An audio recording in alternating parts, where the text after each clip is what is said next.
1.4 class 10 NCERT का introduction शुरू करेंगे बाय एसआरएल क्लासेस के माध्यम से। तो देखिए, इंट्रोडक्शन में हम बात करते हैं रियल नंबर की। पहले रियल नंबर, ठीक है। तो रियल नंबर क्या होते हैं, फर्स्ट को समझिएगा। रियल नंबर आपके दो टाइप के होते हैं। हमने अभी तक जो पढ़ा हुआ है रियल नंबर दो टाइप का पढ़ा हुआ है, आप भी इसको पढ़ेंगे। एक तो होता है डेसिमल और दूसरा होता है without decimal. Without decimal number से भी रियल नंबर आपके दो टाइप होते हैं, सिर्फ डेसिमल और विदाउट डेसिमल। तो देखिए, डेसिमल जो हमारा है उसके कुछ टाइप होते हैं, डेसिमल नंबर, ठीक है। इसके कुछ टाइप हैं। पहला देखिएगा बड़े ध्यान से, हमारे पास जो नंबर होते हैं, जैसे हमारे पास 1.45 है, ठीक है। ध्यान समझिएगा इसको, 1.45। अगर हम इसमें बात करें तो ये क्या है, इसको हम कहेंगे टर्मिनेटिंग। इसको कहेंगे हम टर्मिनेटिंग, ठीक है। टर्मिनेटिंग कैसे होता है, आपको क्लास 9 तो पढ़ाया गया होगा कि टर्मिनेटिंग जो होता है वो कोई भी फ्रैक्शन हो, अगर डिवाइड करने पे डेसिमल में आए और वो आगे डेसिमल की डॉट डॉट ना लगा हो, ठीक है ना, डॉट डॉट ना लगा हो, तो यानी यहीं पे ये डिवाइड खत्म हो चुका है, इसे हम कहते हैं टर्मिनेटिंग डेसिमल, ठीक है। अब दूसरे की बात करते हैं हम। जैसे अब एक और नंबर लेते हैं, जैसे 1.2525 डॉट डॉट। इसका मतलब क्या हुआ, ये भी आपका टर्मिनेटिंग हुआ, टर्मिनेटिंग। अच्छा, इसी को या तो ऐसे लिख सकते हैं 1.25 बार, ठीक है ना। इसको क्या कहेंगे, टर्मिनेटिंग। इसको भी कहेंगे टर्मिनेटिंग, लेकिन साथ में लगा देंगे नॉन टर्मिनेटिंग। नॉन टर्मिनेटिंग मतलब समझ रहे हैं आप लोग। नॉन टर्मिनेटिंग का मतलब हुआ कि ये नॉन टर्मिनेटिंग तो है बट रिपीटिंग भी है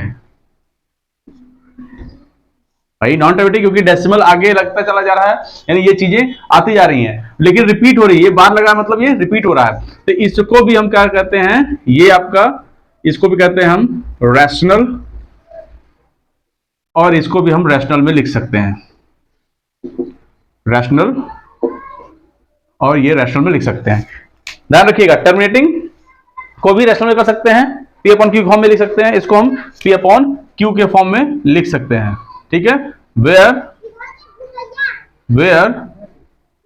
Q is not equal to 0, ठीक है ना। और इसको भी हम पी अपॉन क्यू के फॉर्म में लिख सकते हैं, क्योंकि ये भी टर्मिनेटिंग, नॉन टर्मिनेटिंग तो है बट रिपीटिंग है। Where Q is not equal to 0, ठीक है। अब थर्ड पार्ट आता है इसका, एक और पार्ट, ठीक है। थर्ड पार्ट आता है जो हमारा, प्रोसेस को नीचे लाते हैं क्योंकि यहां पे जगह कम है। जो हमारा जैसे लिखते हैं 1.24561310778 ऐसे करके डॉट डॉट आता जाए, ठीक है, डॉट डॉट आता जाए। तो यानी ये क्या है आपका, ये तो आपका क्या है, नॉन टर्मिनेटिंग, नॉन टर्मिनेटिंग, ठीक है, and non repeating, non repeating. देखिए यहां पे डॉट डॉट जो हुआ था क्या था, वो रिपीट हो रहा था, ठीक है।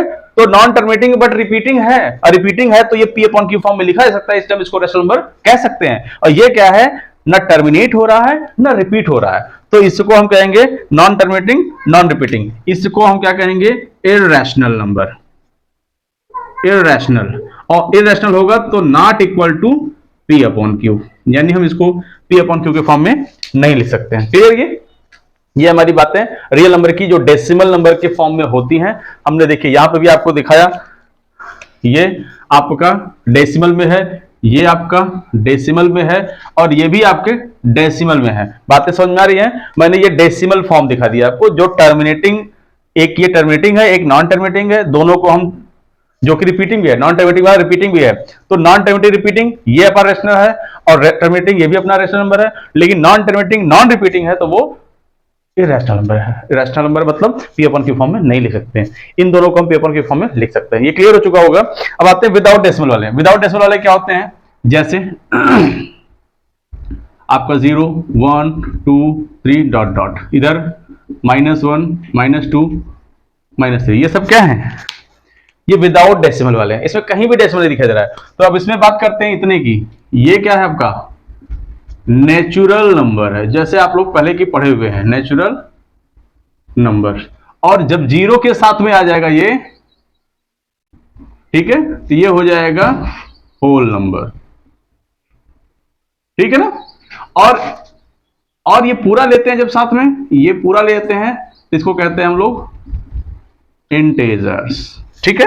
इंटेजर्स टू टाइप नहीं होते, थ्री टाइप्स होते हैं, ये पॉजिटिव इंटेजर, ये नेगेटिव इंटेजर, ये जीरो इंटेजर। यानी यूं कहते हैं कि इंटेजर का तीन टाइप है यहाँ पे, नेगेटिव, जीरो और पॉजिटिव, ये आपके इंटेजर्स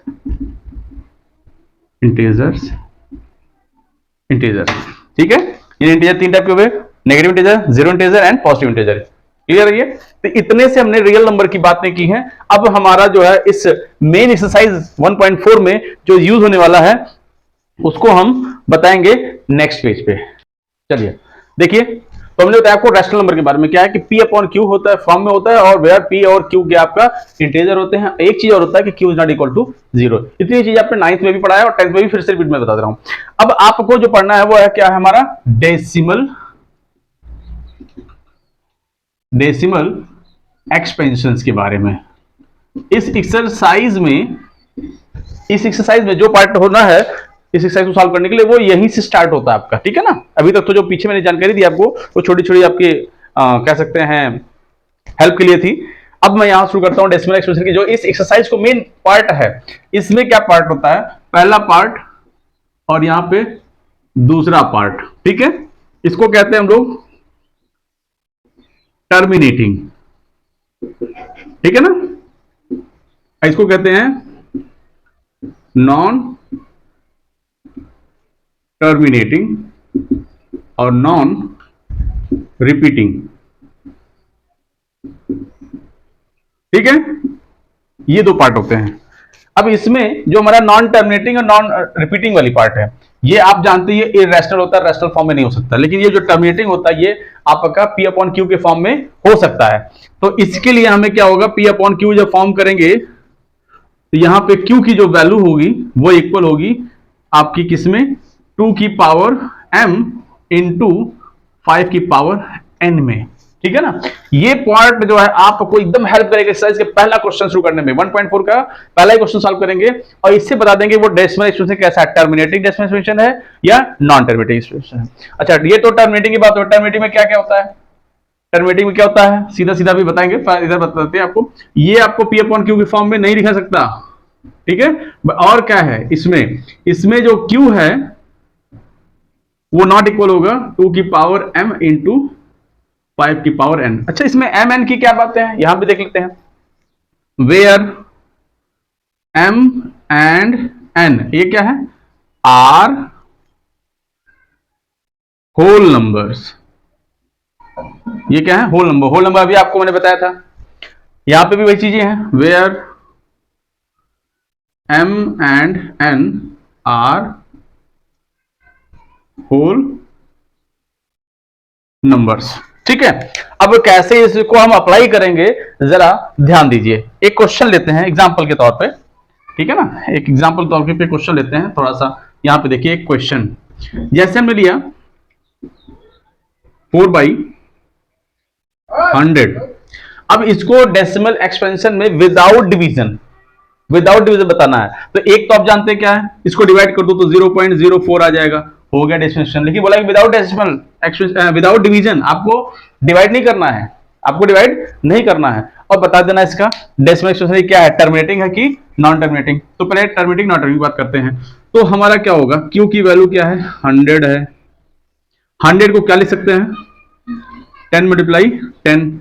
अब इसको कन्वर्ट करेंगे 2 मल्टीप्लाई 5 और ये 2 मल्टीप्लाई 5, यानी क्या हो गया 2 की पावर 2 और 5 की पावर 2। तो ये आपका क्या हुआ, देखिए ये m ये n, तो इस फॉर्म में मिल गया अगर तो कहेंगे this is terminating decimal expansions, ठीक है।